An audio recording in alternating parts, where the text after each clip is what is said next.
Welcome to the Upside Podcast, where we help you get unstuck in your life and your business by provoking meaningful change from the inside out. And I have a guest today. I am so very excited to have my dear friend in the house with me today, Brett Caldwell. Hello. We were just talking about how far back we go, Yeah. and I'm really excited to have you as one of my first guests on here because you have been truly inspirational and influential in my life Well, thank you. and in my leadership journey. I believe you took a chance on me back in 2013 when you offered me a role as your assistant team leader at Dallas Preston Road, and that forever changed my life. Well, thank you. And my It family's changed life. my life as well. Well, I don't know if that's good or bad, but Yeah. I'm here, aren't I? well, that is a good point. That is a good point. So, but you are, you're an incredible leader. And actually, I was in the office yesterday and Ben Baker walked into my office and I said, "Hey, I'm interviewing Brett tomorrow for the Upside." I said, "What question do I need to ask?" And he kind of paused for a second and he said, "Well, I don't know what the question is," but he said, "I can tell you what Brett's superpower is." And he said his superpower is the ability to go really deep with people and to pull out things and to pull out greatness that they didn't even realize was there. Oh, well, Ben, I appreciate that. And Teresa, it's an honor to be here. I know you've got lots of questions, but just the fact that you asked me means a lot. Well, it was funny because we were driving to school today. Jet was in the car with me. And I said, "Well, Brett's coming on my podcast today." And she goes, "Oh, did he come in town just for that?" And I was like, "Well, no, he's here for Mega Leadership." Yeah. I said, "I don't think he'd probably come in just to film an episode of The Upside." And Why? she goes, "Well, he should. He has friends here." I said, "Well, that's true." So anyway, we have a big event for Keller Williams this week. And so I immediately thought, okay, who's coming into town? I thought I want to snag while you're here and get you in the studio live. So Let's do it. okay, well, let's have a fun conversation and really a leadership conversation. I just want to dig into a little bit your philosophy on leadership because I think you are a great people developer. When it comes down to it, leadership entails a lot of things. But as Ben said, you're a great people developer. That is your superpower. So give us a little bit, like, what's your philosophy on leadership? Do you think leaders are born or are they made? They're both, but from a philosophy standpoint, I got to kind of tell the story a little bit because, everybody doesn't just wake up one day and go, "Hey, I want to be a leader." The word leader or leadership is kind of a vague word in a sense, but where it really kind of developed inside of me was somebody tapped me on the shoulder at one point in time and said, "Hey, I believe in you. I think you can do this role." But there was a gentleman named Doug Trumbull, if anybody knows Doug. Do you know Doug? And ironically, he handed Texas. Texas. Yes. So you're always in the Pledge of Allegiance. That's like my favorite Doug memory. I don't think I ever knew there was a Texas Pledge of Allegiance until I met Doug. It's a thing. Yeah. He handed me a book, and the book he handed me was titled Leadership by the Book, written by a guy named Ken Blanchard. It's a really, really, really old book. And I read it, and it really, really gave me a paradigm shift on what I believed leadership was. Now, was this back when you were in title?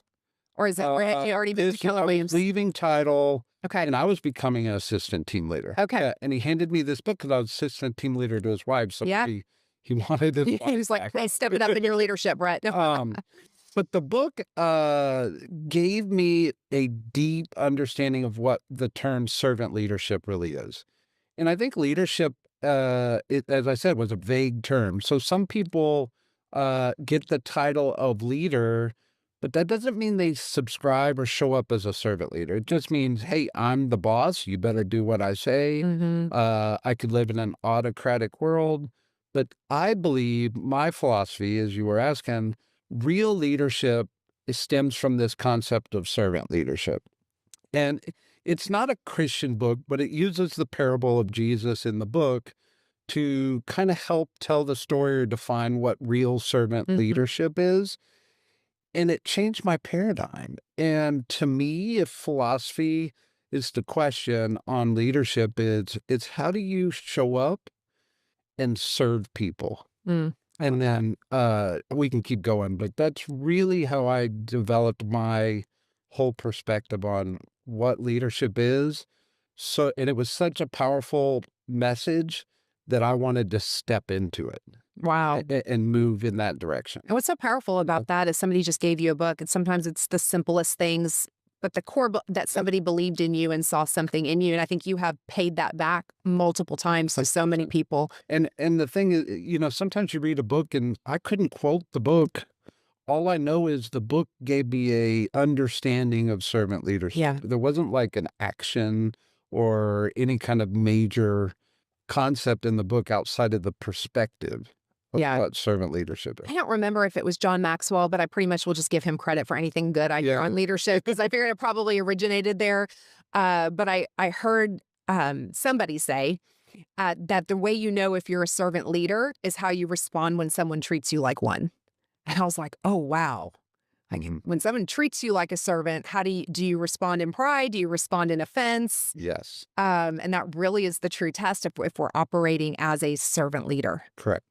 Okay, so let's back up just a second. So you got your start in the title world. That's how we met, actually, back when I was at First American Home Warranty. Yep. And Actually, I think we met before that. I was an agent at Caldwell, Plano, that's right. You were there for first 6, 7 years. because you were one of the first people that called me when I was brand new. I was Yep. 21 years old. And you called me and you said, hey, call me back. I want to find out why First American's better than anything else. And you had like this low voice and you kind of sounded intimidating to me. And I really at the time barely knew why it was better than anything else. Yeah. And so you were one of kind of the first agents that I gave a quote unquote sales pitch to. Oh, that's fun. But it worked. I think you started sending me business. So I must have been. Well, I don't remember that phone call. Yeah, well, it was, yeah, I remember because it kind of scared me a little Oh, bit. okay. But anyways, neither here nor there. Okay, so yeah, so you started at KW Plano. Then you went title. And then I went to Republic Title of Texas, which, when I was in Keller's Plano, originally it was Susan Hubeck and then Georgia Alpazar was Yeah. the team leader. And then my first real like professional growth probably happened at Republic Title because there was a lady named Lynn Lyncher, who's one of the most powerful leaders, if Oh, we're what a talking great- about leadership, Yeah. that I think I've ever met, right? And What made her such a great leader?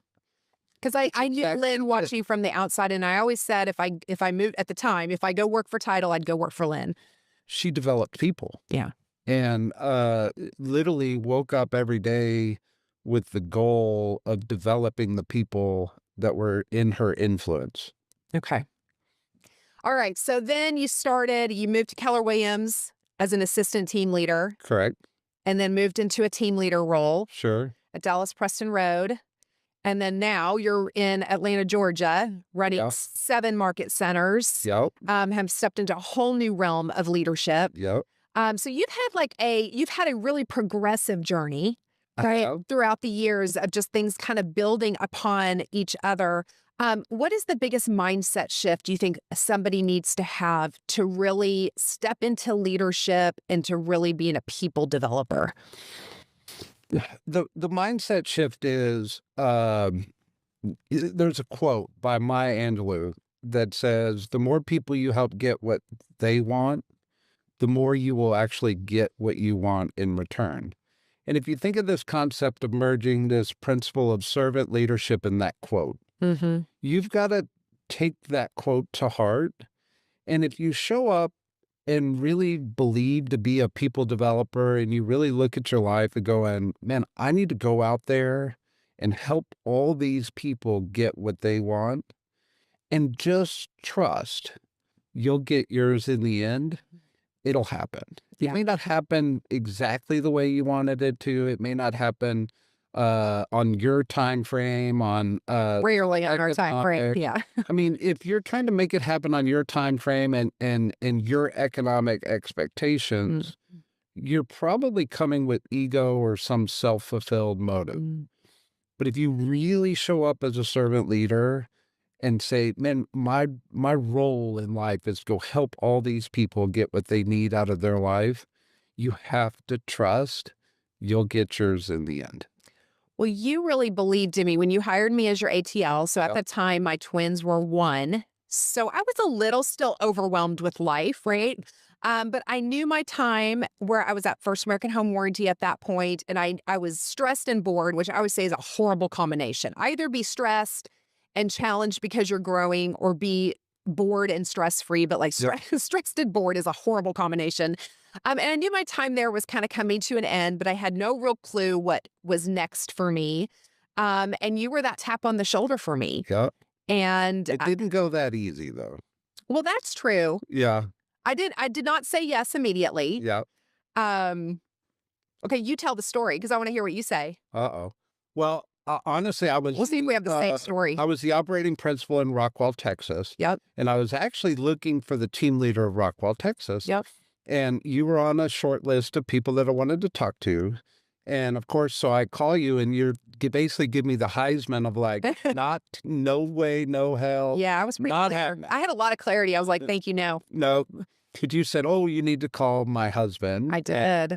Long story short, I ended up hiring Tommy in that team leader role in Rockwall. Yeah, and the rest And is then history you there. called me back 6 months later and said, okay, I'm open to talking to you now. That's true. And what's interesting though is so Tommy had made the move to Keller Williams Rockwall as your team leader there. Coming from full-time ministry at a church, he also knew change was coming. We didn't know what that looked like and what was next. But he had been in mortgage, so he had some real estate experience, but really he had leadership experience. That was really, in the church world, he knew how to develop people.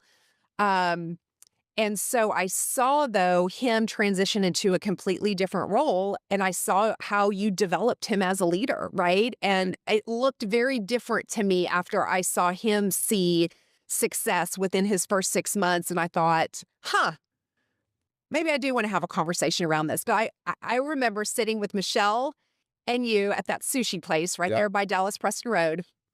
Sort of an embarrassing story because it was technically a job interview because you were hiring your ATL. And you asked me the question. Do you remember this? You said, do you think you can do this job? Yep. Do you remember what I said? No. I said, I don't know. I Okay. looked you straight in the eye and I said, I don't know. And you looked at me and you said, well, I think you can. Okay. And you believed in me in that moment. And I mean, I just, for the record, would not recommend that anybody on a job interview say that. That was incredibly candid. And we had a long time relationship, right? Yeah. It was whatever. But I was being very honest in that moment because I didn't necessarily know if that role was something, A, that I could do, that I would succeed at, that I would be good at. But you looked at me and said, I think you can. So I don't know that we've ever talked about this. So this is interesting. I actually think you should say that in an interview Yeah. because I think you're being vulnerable. Yeah. I think you're being transparent. And I think those characteristics are really powerful characteristics inside of this entire conversation. I don't think you can lead people at a really high level if you're not vulnerable, if you're Yeah. not transparent. I mean, it was an authentic answer. It was an No doubt. authentic answer. Yeah. And it didn't scare me, which is interesting. Yeah. Right? Like, I think you would want somebody really confident going, oh, I can crush this for you. and Right. sit there. But I actually think your answer of saying, I don't know, actually probably pulled me towards you instead of somebody saying, oh, I'll crush it for you, which might have pushed me away Yeah. going, man, they don't know what they don't know. Yeah. And so inside of that conversation, Well, it's still powerful, right? I'm glad. Yeah, I'm yeah. glad with you that it was the right answer. Yes. But that you believed in me in that moment. And talking about people development. So one of the things that when I worked for you at Dallas Preston Road, Well, hang on. Do you know why I believed in you? I no, I guess I Oh, don't. I don't know if I do. I'm I'm sure it was my sitting there thinking, hilarious of- personality. yeah, that too, obviously. Behavior was important, right? But you showed up in everything you did in life developing people. You showed up with a servant heart. You showed up with empathy. You showed up with all those characteristics that are necessary to succeed really well in a leadership role. But you also had one other thing that I think is kind of the downside of the home warranty industry, if you will. Okay. Your demeanor in dealing with crisis or challenging Mhm. situations was always cool, calm, collected. Thank you. And I think that is probably an understated trait of great leaders because we all want to lead in good times, Yeah. but inevitably there's going to be a crisis Yeah. or a challenge or a heated emotional situation. and not all leaders show up really well in those. And to your credit, everything you did in home warranty was crisis, challenger. I mean, so and especially Yeah. back in the day, I think home warranties have really improved over time. But I mean, it was my favorite. ACs in Texas Oh my and God. some, yeah. I'll never forget the summer where I can't remember how many days of 100 straight degrees of heat we had, but it was a record summer. And some lady calling me because her parrot was hot. I mean, it was like Yeah. one thing after another. And I'm like, I don't know what to do about your parrot. Take your parrot to, I mean, it was challenging. Um, and then of course your differential, it's only like a 20. So people's ACs were cooling to 85. That's all they're built to do. Anyways, it was awful. But what I actually loved about that job, and it's such an indication of how one season prepares you for the next, Yes. right? And not to underestimate the little lessons that you learned, because that was part of the stress of the job, is people calling and yelling at you because crazy contractors or things weren't happening fast enough. But I did learn to deal with conflict, and I learned to de-escalate, Yes. and I learned how to be a hero in those scenarios when it's not going well. Um, But I and recognized all that thank you. about I you. appreciate that. It was the school of hard knocks. Yes. But I mean, if we're going to talk about leadership Yeah. and the perspective of leadership, that is a trait that great leaders possess. Yeah. And you brought that to the Well, table. thank you. And Whether you do the that's job or not, you still brought it to the table. that's true. I was still, Uh, even if I couldn't do the job, I'd be cool about it. There you go. So, okay. So I wanted one of the scenarios that I remember, and I don't know what year this was, but we met on a regular basis to do a 411, which, if you're not familiar with that terminology in the Keller Williams world, it's basically a goal setting tool where you set annual goals, monthly goals, and then weekly goals. And I don't remember, and you probably don't remember this either. You've done many a 411 with people, but for some reason, and no doubt you challenged me to do this, to put riding a bike as my annual goal. I remember a little bit of this because, 411 is a time management tool as much as a goal setting. It's Sure, basically an yes. accountability tracker. But there's two aspects to it. There's the business aspect, and there's also a personal side to it. Yep. And we were really great at having our business goals and tracking our business goals. But in this conversation, you kind of were weak, if I be honest, on what you had. And always count on you, to be honest. Yes, And, that's probably true. and I think at the time, what was going on in my life was I was learning this perspective that leaders do hard things. Mhm.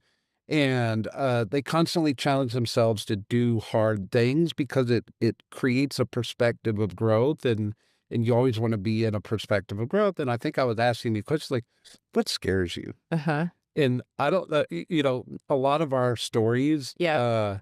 are just random, spontaneous questions and Uh-huh. stories that create things. And I think you just looked at me and said, riding a bike. And then the whole conversation went from there. So the And backstory I of was that. just sitting there going, "What? You don't ride a bike?" Yes, I know. That's everybody's going, what are you talking about? I don't ride bikes. So I did. And the last time I had ridden a bike prior to whatever year this was, 2014 or 2015, I rode it straight into a creek Yeah. over there at Chisholm Trail in Plano, and ended up at the sitting on my butt in the creek with a bruised up tailbone. And I will never forget, I was sitting there, in like a puddle of water. I mean, it's Yeah. like the creek is literally like a foot deep. Yeah. No, I wasn't drowning or anything.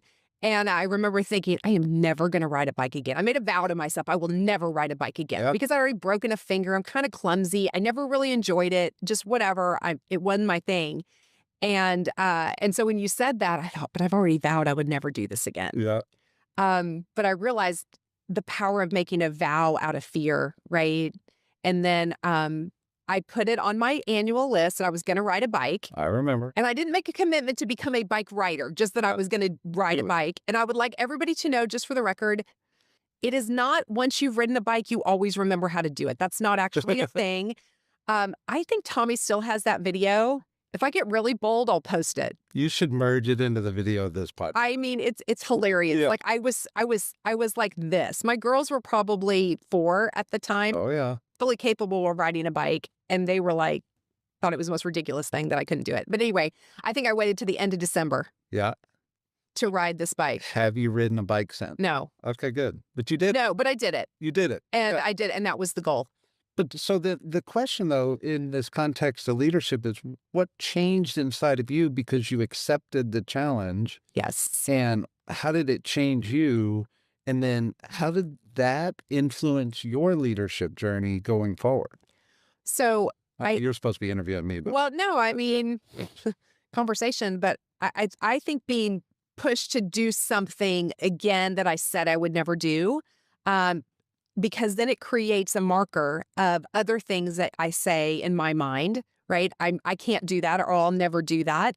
You go back to that last win. And I think sometimes what you helped me do in that was create an intentional win yeah, that I could then take it to business. I could take it to personal life. I could take it to fitness or to anything. And I go back to that moment and say, hang on, I did do something I didn't think I could do. correct. It wasn't pretty. Yeah, It was not pretty, doesn't matter. but I did it. Yeah, And I actually didn't die. yeah, It was actually okay, right?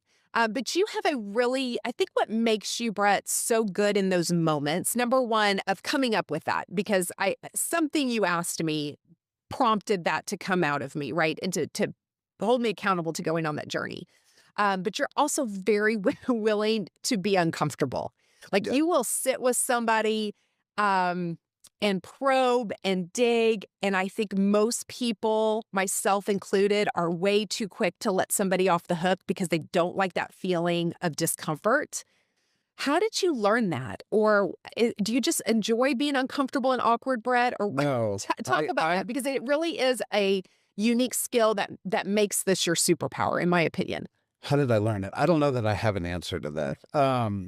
I am But you're being aware interviewed of for a it. I podcast. I You're supposed to have understand. all the I'm supposed to answers. have all the Yeah. I'm very aware of it, and I think in leadership, you have to stand in a gap, and sometimes that means sitting in silence and you've all heard, "Let silence do the heavy lifting." It's really awkward to sit in Yeah. silence, yet silence is a very powerful tool, right?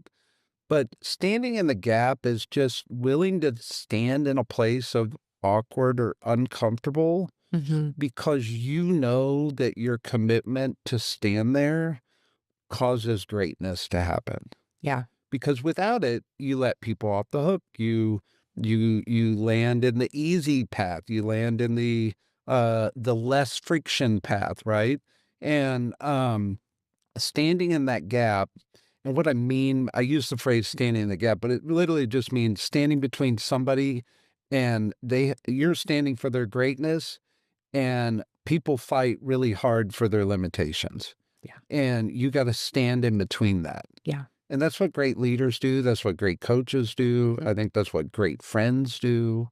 It's literally, it's uncomfortable. Yeah. And you make it sound like it's comfortable to me. I don't It's know. not comfortable You to act like me, you enjoy it, Brett. Not but gonna lie. here's the thing.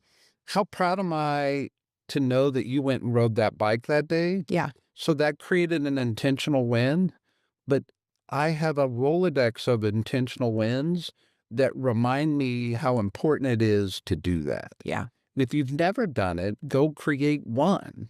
Yeah. But at some point in time, you will have a Rolodex of potential wins that you helped people accomplish, servant leadership, Hmm. that actually becomes that motivation for you to continue to do that. Yeah. Yeah. So, one of the challenges of people development is people. Yeah. Um, People. and I think so many times in the leadership journey, there's such high highs, but there's also low lows, right? There's also times where people disappoint you or hurt you, you invest in them, and there's no gratitude, right? Like there's Well, all kinds of highs and lows. How do you navigate that as a leader? How have you developed people and maybe they've really surprised you, both positive or negative? yeah. And how do you power through that as a leader? Yeah.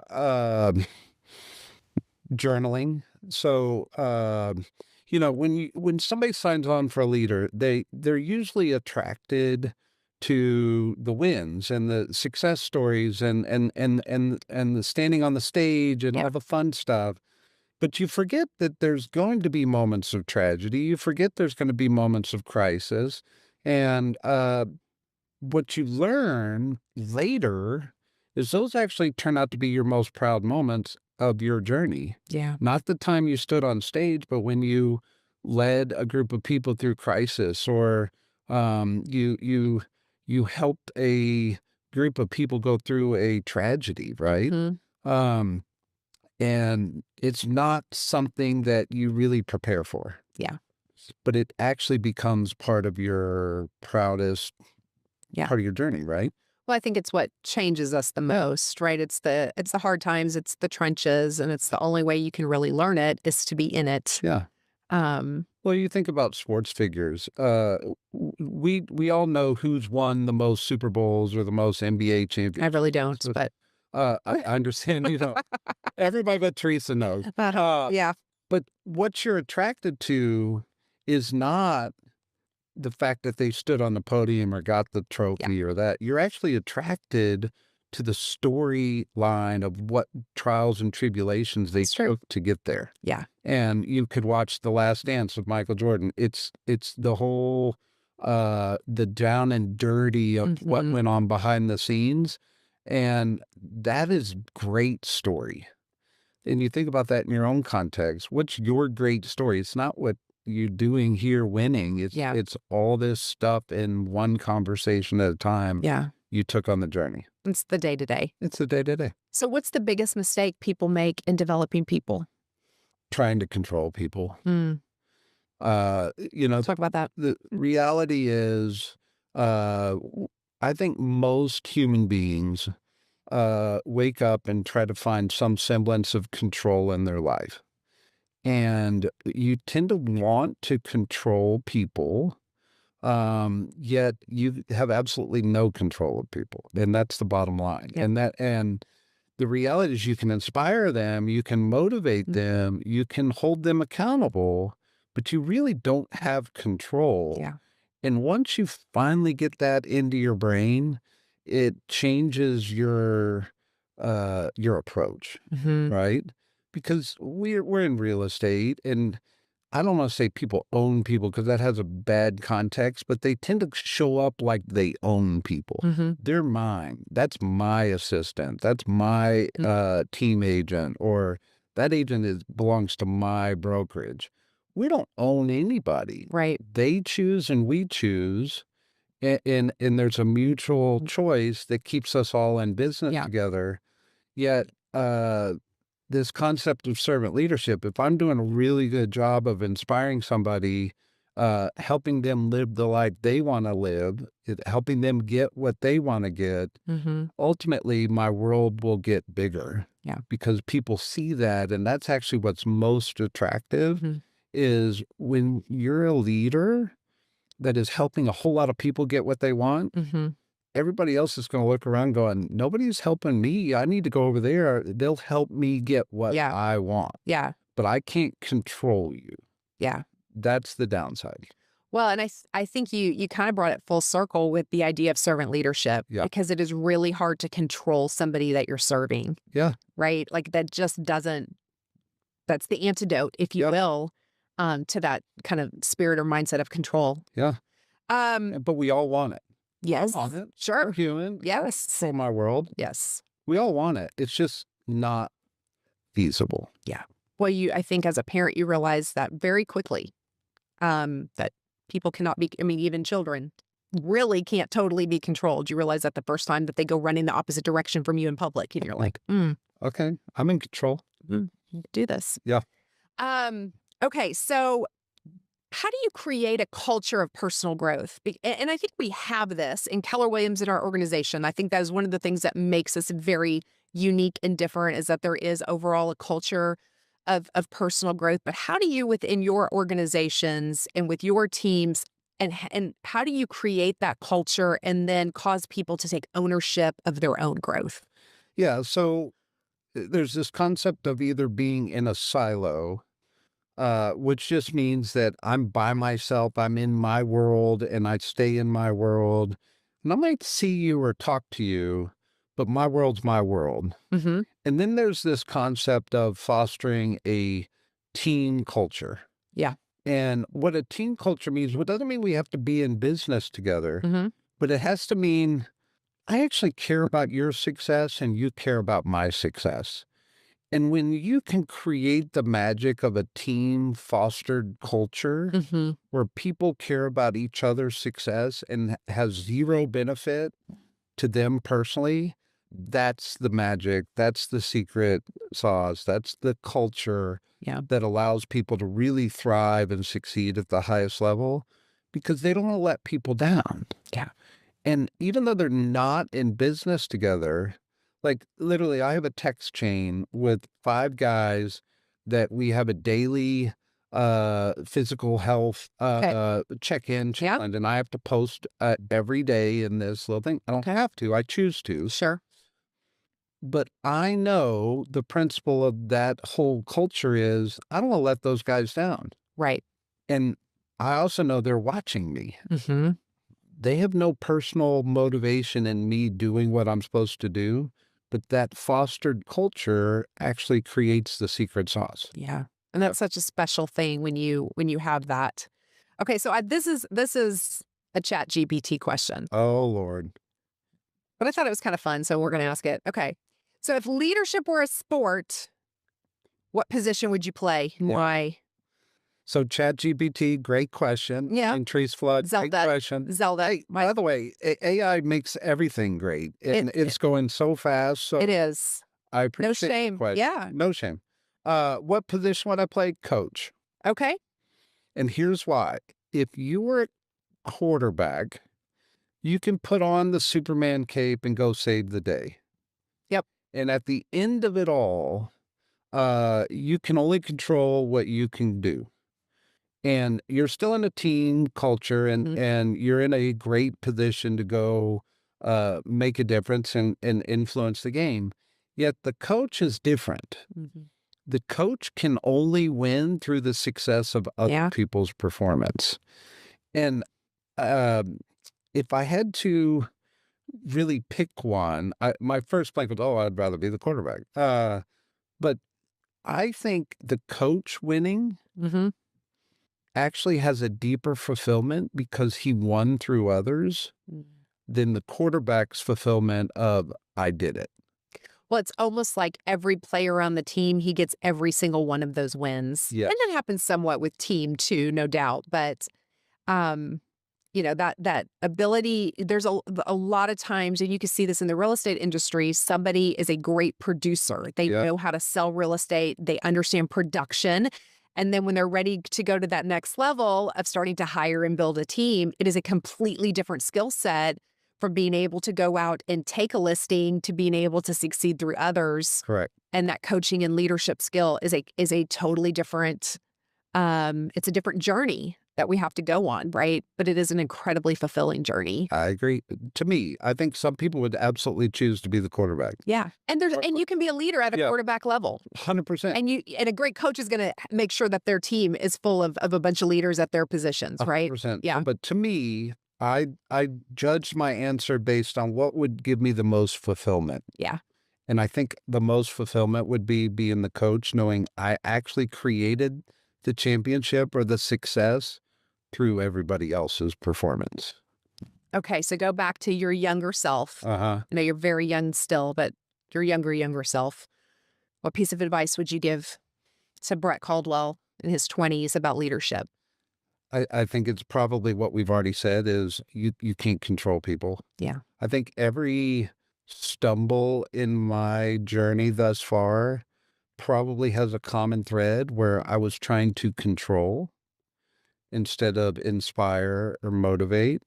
I was trying to control something, Mm-hmm. and that's probably where I stumble the most.